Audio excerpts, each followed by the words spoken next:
Hello மக்களே, தமிழ்நாடு சட்டமன்ற தேர்தல் 2026 நிறைய சுவாரஸ்யமான சம்பவங்கள் நடந்துச்சு. அதுலேயும் மே 4 ரிசல்ட் டேலேருந்து மே 10 முதலமைச்சர் விஜய் பதவியேற்றது வரைக்கும் அரசியல் கிழமை அதிரடியாக இருந்துச்சு.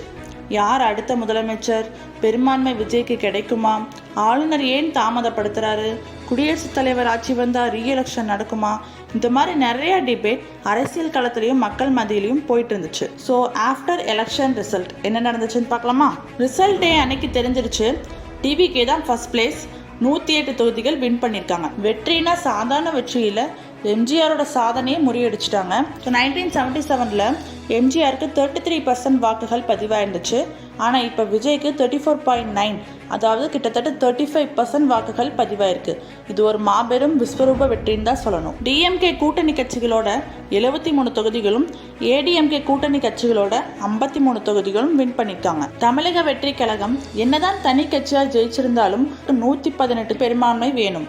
விச் மீன்ஸ் மொத்தம் 234 தொகுதிகள், அதில் 50% 117 + 1 = 118 தொகுதிகள் கைக்குள்ளே வச்சிருக்கணும். அப்படி எந்த கட்சி வச்சிருக்காங்களோ அவங்கள தான் முதலமைச்சர் ஆக்கலாம். ஸோ தாவேகா கட்சி தலைவர் விஜய் 2 இடத்துல வின் பண்ணியிருக்காங்க. ஒன்று பெரம்பூர், ஒன்று திருச்சி.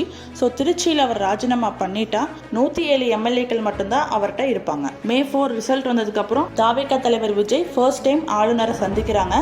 ஸோ என்கிட்ட 107 எம்எல்ஏக்கள் இருக்காங்க, நீங்கள் எனக்கு பதவி பிரமாணம் செஞ்சு வைங்கன்னு உரிமை கோரினார். பட் ஆளுநர் என்ன சொன்னார்னா, முதலமைச்சராக 118 எம்எல்ஏக்கள் தேவை. ஸோ நீங்கள் மற்ற கூட்டணி கட்சிகளோட ஆதரவு திரட்டுங்கள். உங்களுக்கு எப்போ 118 எம்எல்ஏக்கள் கிடைக்கிறாங்களோ நான் அடுத்த நாளே உங்களுக்கு பதவி பிரமாணம் செஞ்சு வைக்கிறேன்னு சொல்லிட்டார். இந்த சூழ்நிலையில தான் எனக்கு ஆட்சி அமைக்க இன்னும் எம்எல்ஏக்கள் வேணும்னு எல்லா கூட்டணி கட்சிகள்கிட்டையும் விஜய் அவர்கள் ஆதரவு திரட்டினாங்க. பிசிகா, இடதுசாரி, ஐயுஎம்எல், காங்கிரஸ், இந்த மாதிரி எல்லா கட்சிகள்கிட்டையும் ஆதரவு கேட்டாங்க. இதனை தொடர்ந்து மே 6 காங்கிரஸ் கட்சி தாவேகாவோட கூட்டணி சேர்ந்துக்கிறோம் அப்படின்னு அறிவிச்சுட்டாங்க. அவங்க வெளியிலேருந்து ஆதரவு கொடுக்குறேன்னுலாம் சொல்லலை. காங்கிரஸ் கட்சி திமுக கட்சியோட இருந்த கூட்டணியை முறிச்சுட்டாங்க. இப்போ தாவேகாவுடன் சேர்ந்துட்டாங்க. இனி வரப்போகிற எல்லா மாநில மத்திய எலெக்ஷன்லையும் இவங்க 2 பேரும் சேர்ந்து தான், தாவேகா அண்ட் காங்கிரஸ் 2 பேரும் சேர்ந்து தான் போட்டியிட போகிறாங்க. ஸோ இப்போ தாவேகாட்ட 5 எம்எல்ஏக்கள் கிடச்சிருச்சு. 108 + 5 = 113 எம்எல்ஏக்கள் இருக்காங்க. ஸோ மே 7 செகண்ட் மீட்டிங் எகெயின் ஆளுநருடன் விஜய் சந்திக்கிறாரு. எனக்கு இப்போ காங்கிரஸ் கூட்டணி கிடச்சிருச்சு, மொத்தம் 113 எம்எல்ஏக்கள் இருக்காங்க, இப்போ எனக்கு பதவி பிரமாணம் செஞ்சு வைங்கன்னு உரிமை கோரினார். நான் மற்ற பெரும்பான்மையை சட்டமன்றத்தில் சட்டமன்ற வாக்கெடுப்பு மூலம் நிரூபிக்கிறேன்னு சொல்கிறாரு. ஆனால் ஆளுநர், நீங்கள் 118 பெரும்பான்மையோட வந்தால் மட்டும்தான் நான் முதலமைச்சராகிறதுக்கு அழைப்பு விடுப்பேன்னு சொல்கிறாரு. ஸோ இந்த டைமில் தான் மே 8 காலையில் காங்கிரஸ் கட்சி ஆளுநரை எதிர்த்து போராட்டம் பண்ணாங்க. ஆளுநர் இந்த மாதிரி தாமதப்படுத்துவது சரியா தவறா அப்படின்னு பார்க்கலாம். ஸோ சட்டமன்ற தேர்தலில் எந்த கட்சிக்குமே பெரும்பான்மை கிடைக்கலன்னா தொங்கு சட்டசபை தான் அமையும். ஸோ அந்த டைமில் கவர்னர் என்ன பண்ணணும்னு கேட்டால் சர்க்காரிய கமிஷன் பரிந்துரைப்படி தான் நடக்கணும். அதில் 3 ஆர்டர்ஸ் இருக்குது. அது என்னன்னு கேட்டால், ஃபஸ்ட்டு எந்த கட்சிக்கு பெரும்பான்மை இருக்கோ அந்த கட்சியை முதலமைச்சராக ஆகிறதுக்கு அழைப்பு விடுக்கலாம். இப்போ இருக்க சுச்சுவேஷனில் எந்த கட்சிக்குமே அது இல்லை. செகண்ட் தேர்தலில் எந்த கட்சி அதிக தொகுதிகள் ஜெயிச்சிருக்காங்களோ அந்த கட்சி தலைவரை கூப்பிட்டு ஆளுநர் முதலமைச்சர் பதவி பிரமாணம் செஞ்சு வைக்கணும். சட்டமன்றத்துக்குள்ள வந்ததுக்கு அப்புறமா சட்டமன்ற வாக்கெடுப்பின் மூலமா அந்த முதலமைச்சர் தன்னோட பெரும்பான்மையை நிரூபிக்கணும். அதுக்கு ஒரு 13 or 15 days டைம் கொடுப்பாங்க.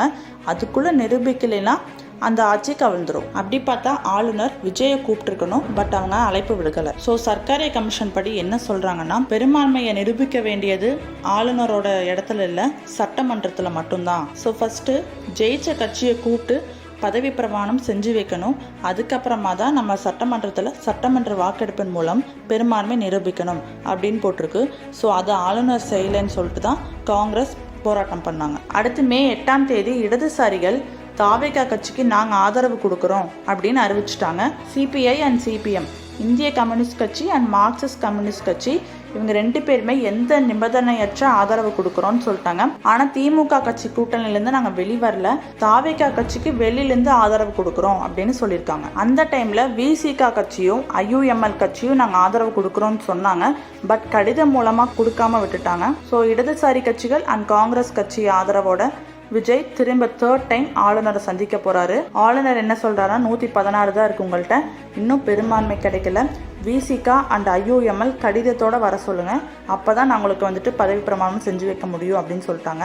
அவர் ஏன் இப்படி தாமதப்படுத்தினார்னா, இப்போ நம்ம முதலமைச்சராக பதவி பிரமாணம் செஞ்சு வச்சதுக்கப்புறம் எகெயின் சட்டமன்றத்தில் நிரூபிக்க முடியலன்னா அந்த ஆட்சி கலைஞ்சிரும். ஒன்ஸ் பிரசிடென்ட் ஆட்சி வரும், இல்லைனா அடுத்த லிஸ்ட்டில் இருக்கிற ஸ்டாலினை கூப்பிட்டு நம்ம வந்துட்டு எகெயின் பதவி பிரமாணம் செஞ்சு வைக்கணும். இதெல்லாம் தேவையில்லாத வந்துட்டு செலவுகள், தேவையில்லாத வேலைன்னு சொல்லிட்டு தான் அவங்க நீங்கள் 118 கொண்டு வாங்க, நான் உங்களுக்கு May 10 வரைக்கும் டைம் தரேன், அதுக்கு மேலே என்னால் டைம் கொடுக்க முடியாது அப்படின்னு ஆளுநர் அவர்கள் சொல்லிட்டார். இந்த சுச்சுவேஷனில் விசிகாவும் IUMலும் எகெயின் பேக் அடிச்சுட்டு அவங்க திரும்பி நாங்கள் நாளைக்கு சொல்கிறோம் அப்படின்னு சொல்லிட்டாங்க. May 10 பதவி ஏற்கணும், இல்லாட்டி விஜய்க்கு கொடுத்த கெடு முடிஞ்சது. இதுக்கு நடுவில் அமமுக கட்சி MLA மன்னார்குடியில் வெற்றி பெற்றவர் காமராஜன்றவங்க நாங்கள் தாவேக்காக்கு ஆதரவு கொடுக்குறோன்னு சொன்னாங்க. கொஞ்ச நேரம் கழித்து அமமுக தலைவர் டிடிவி தினகரன் அப்படிலாம் எதுவுமே இல்லை, விஜய் சார் பொய் சொல்கிறாரு, நாங்கள் அந்த மாதிரி கடிதம்லாம் எதுவுமே தரல, அவர் ஃபேக்காக ஒன்று ரெடி பண்ணிட்டாரு, இந்த மாதிரி சலசலப்பும் போயிட்டு இருந்துச்சு. மாலை 5 மணி அளவில் விசிகா கட்சி தலைவர் திருமாவளவன் செய்தியாளரை சந்திக்கிறேன்னு சொல்லியிருந்தாங்க. ஸோ அவரோட பதிலுக்காக தான் ஒட்டுமொத்த தமிழகமே வெயிட் பண்ணிருந்துச்சு. விஜய் ஆட்சி பொறுப்பில் ஏற்கிறது அவர் கையில் தான் இருந்துச்சு. இந்த பக்கம் ஆளுநர் தன்னோட கேரளா பயணத்துக்காக ரெடி ஆகிட்டு இருந்தாரு. ஒரு சஸ்பென்ஸ்லேயே போயிட்டு இருந்துச்சு. ஸோ சடனாக திருமாவளவன் அவர்கள் நாங்கள் விஜய் கட்சிக்கு தாவேக்காக ஆதரவு கொடுக்குறோன்னு சொல்லிட்டாங்க. அதனை தொடர்ந்து IUMலும் நாங்களும் ஆதரவு கொடுக்குறோம் அப்படின்னு சொல்லிட்டாங்க. 2 பேருமே கடிதம் மூலமாக கொடுத்துட்டாங்க.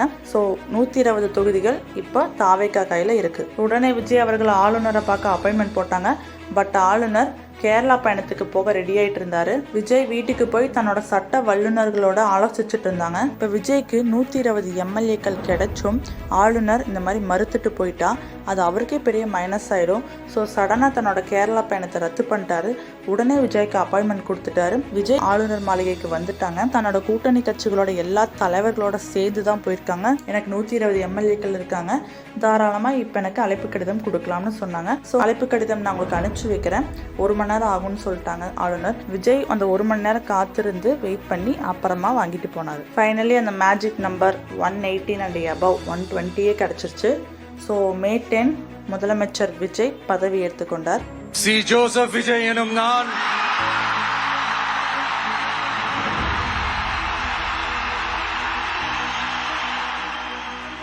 ஸோ ஒரு 5 டேஸில் இவ்வளோ ட்விஸ்ட், இவ்வளோ டேர்ன்ஸ் நான் பார்த்ததே இல்லை. அவ்வளோ இன்ட்ரெஸ்டிங்காகவும் அவ்வளோ அதிரடியாகவும் போயிட்டு இருந்துச்சு.